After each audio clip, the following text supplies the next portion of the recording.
आज हम सीडीएसएल का स्टॉक रिव्यू करेंगे और जानेंगे कि सीडीएसएल में आपको इन्वेस्टमेंट करना चाहिए कि नहीं करना चाहिए। इस वीडियो को हमने कुछ पार्ट्स में डिवाइड करा है। सबसे पहले हम जानेंगे सीडीएसएल क्या होता है, डिपॉजिटरी क्या होता है, सीडीएसएल का रेवेन्यू के सोर्सेस क्या है। इसके बाद हम सीडीएसएल का फाइनेंशियल रिजल्ट की बात करेंगे और लास्ट में हम देखेंगे कि सीडीएसएल में आपको इन्वेस्टमेंट करना चाहिए कि नहीं करना चाहिए। अगर हम सीडीएसएल की बात करते हैं तो सीडीएसएल का पूरा नाम है central depository service India limited. CDSL की शुरुआत 1997 में हुई थी। शुरुआत में सीडीएसएल को प्रमोट करा था बीएसई, जो कि इंडिया का सबसे पुराना स्टॉक एक्सचेंज है। इसके बाद सीडीएसएल में कई बैंक से इन्वेस्टमेंट करा, जिसमें HDFC bank, standard chartered bank, Canara bank के नाम शामिल है। अगर हम सीडीएसएल एनएसडीसीएल की बात करते हैं तो ये दोनों एक डिपॉजिटरी हैं। डिपॉजिटरी को हम सिंपल भाषा में समझ सकते हैं, जैसे बैंक में लॉकर होते हैं जहाँ पर आप आपकी ज्वेलरी, आपका पैसा, आपका गोल्ड रखते हैं फॉर सिक्योरिटी और सेफ्टी पर्पस के लिए।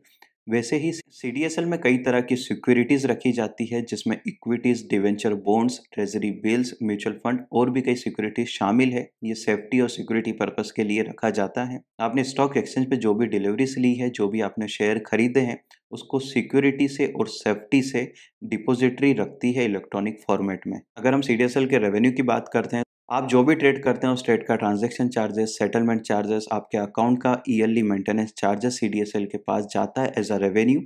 जो भी लिस्टेड कंपनीज है वो सीडीएसएल को एनुअल फीस देती है, कॉर्पोरेट एक्शन चार्जेस देती है, ई वोटिंग चार्जेस देती है। ये दूसरा सोर्स है रेवेन्यू का सीडीएसएल के पास। सीडीएसएल की खुद की अलग अलग बिजनेस के लिए अलग अलग सब्सिडरीज हैं। केवाईसी रजिस्ट्रेशन के लिए सीवीएल सब्सिडरी है। आप जो भी लाइफ इंश्योरेंस कराते हैं, हेल्थ इंश्योरेंस कराते हैं, जनरल इंश्योरेंस कराते हैं, उसको इलेक्ट्रॉनिक फॉर्मेट में सेव करने के लिए सीडीएसएल की एक सब्सिडरी है, जिसे सीआईआरएल के नाम से जाना जाता है। कमोडिटीज को ईएनडब्ल्यूआर के फॉर्म में सेव करने के लिए सीडीएसएल की एक अलग सब्सिडरी है, जिसे सीसीआरएल के नाम से जाना जाता है। अगर हम सीडीएसएल और एनएसडीसीएल का कंपैरिजन करते हैं तो सीडीएसएल के पास सबसे ज्यादा डिपॉजिटरी पार्टिसिपेंट है, जिसे डीपीज भी कहा जाता है, मतलब स्टॉक ब्रोकर्स है, और सबसे ज्यादा सीडीएसएल के पास डीमैट अकाउंट है।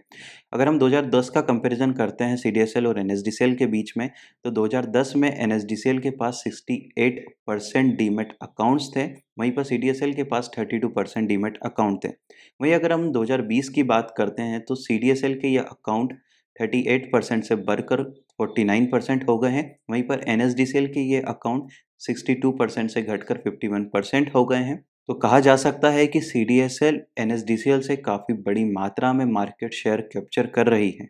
अगर हम कंपनी के फाइनेंशियल्स की बात करते हैं तो कंपनी काफ़ी ज़्यादा फाइनेंशियली स्ट्रांग कंपनी है। कंपनी की बैलेंस शीट भी काफ़ी ज़्यादा स्ट्रांग है, प्रॉफिट लॉस स्टेटमेंट भी काफ़ी ज़्यादा स्ट्रांग है। अगर हम कंपनी के रेवेन्यू और नेट प्रॉफिट की बात करते हैं तो पिछले 5 सालों में कंपनी का रेवेन्यू भी इंक्रीज़ हुआ है, काफ़ी अच्छी ग्रोथ देखने को मिली है। साथ ही साथ कंपनी का नेट प्रॉफिट में भी हमें काफ़ी अच्छी ग्रोथ देखने को मिली है।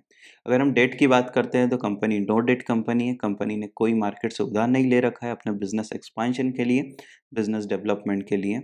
अगर हम अर्निंग पर शेयर की बात करते हैं तो कंपनी के अर्निंग पर शेयर में भी काफ़ी ज़्यादा ग्रोथ देखने को मिली है। अगर हम जून क्वार्टर का होल्डिंग पैटर्न देखेंगे तो कई mutual fund companies, foreign institution investors और इंडिया के कई बड़े फाइनेंशियल इंस्टीट्यूट इन्वेस्टर्स ने भी सीडीएसएल के शेयर खरीदे हैं, सीडीएसएल में अपनी होल्डिंग इंक्रीज करी है।